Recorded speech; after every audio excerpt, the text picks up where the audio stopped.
How have you been doing since our last session? I'm afraid I relapsed. The medication you gave me isn't working. Tell me what happened. It was Windows. It started when my laptop would randomly crash and reboot after I closed the lid. That happens with my laptop all the time. They told me it was a safety feature. It got worse. I couldn't get the damn thing to suspend at all, or even shut down. Lenovo said other customers were having the same problem, that it was from a recent Windows update. So I waited a couple weeks, each day hoping for a fix. Nothing. When I realized that Microsoft broke the most basic laptop function and didn't care enough to fix it, I experienced a neurological event. I took the medication you gave me, but it didn't help. We'll get you something stronger. When I recovered, I downloaded Ubuntu, ran the installer and wiped Windows off the fucking laptop. I didn't even bother with dual boot. How did that turn out? Amazing. Everything works perfectly, except the broadband card. Hopefully I'll get that going, but even if it's bricked, fuck it, at least I have a working laptop. Why didn't you just go with Ubuntu in the first place? I figured that Microsoft's sole value in this world is to coerce hardware vendors into writing drivers for their operating system. So I used Windows to run Linux in a virtual machine. Apart from the occasional glitch, it worked fine. Until Microsoft decided it was time to fuck their customers with an update. Talk about how that makes you feel.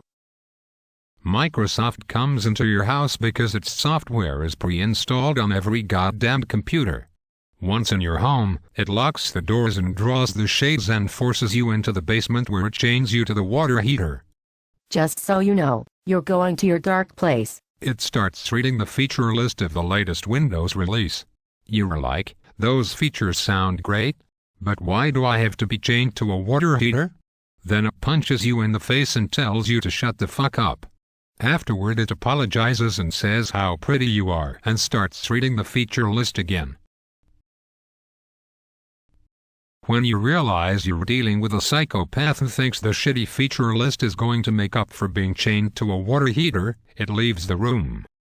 Then returns moments later wearing a gimp mask. Why don't we go to your happy place now? It leans in close, drool coming from its mouth zipper, and whispers, "You will see my new Internet Explorer. It is fast and standards compliant."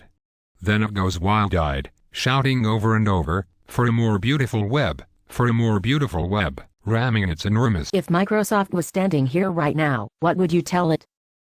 I'd tell Microsoft, "You can't hurt me now. I'm done with you. I don't care about your applications, your Office-compatible file formats, your hardware drivers. They don't work anyway.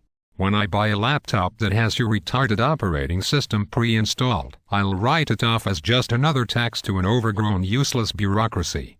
I'll pay the tax, then I'll wipe the hard drive, erasing every shred of your existence. So yeah, so long Microsoft. Asshole. I have to confess, my laptop has Windows and I haven't had any problems with it. I envy your happiness. It would be so much easier if I didn't know what other operating systems were like. No authoritarian virus scanners that cripple your computer.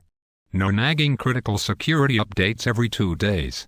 No routine reboots to fix bizarre, random problems. And, Jesus Christ, no watching your computer get slower and slower and slower and slower. For what earthly reason? Everyone's computer gets slower over time. That's just the way they work. I'm sure people in Soviet Russia said the same thing. Everyone waits in line for bread. Toilet paper is a luxury. Who doesn't have a relative in jail for dangerous thinking? So Microsoft is like the Soviet Union? The Soviet Union was once a world superpower, but their strength was a facade. Inside, there was no sustaining technical innovation. Thought leaders were imprisoned or fled the region. The Soviets tried to maintain the facade through military bluster and propaganda. In the end, the system that strangled innovation collapsed, revealing a vast wasteland. There's no innovation at Microsoft? None. There's no reason for them to innovate at all. Microsoft's stockholder value is measured by the astronomical number of people they have chained to water heaters. Anything that puts that customer base at risk is stamped out. So there's no innovation. There's no real product development. Hell, they don't even fix 15-year-old bugs because any change to that code would make things worse. The best they can manage, every 3 years, is to revamp the user interface, which they do to hide the fact that nothing has actually changed. Well, our time is up. This has been productive, but I'm concerned. I have clients who have similar reactions to Canonical, so I'm going to put you on some stronger medication, as a precaution. That's probably not a bad idea.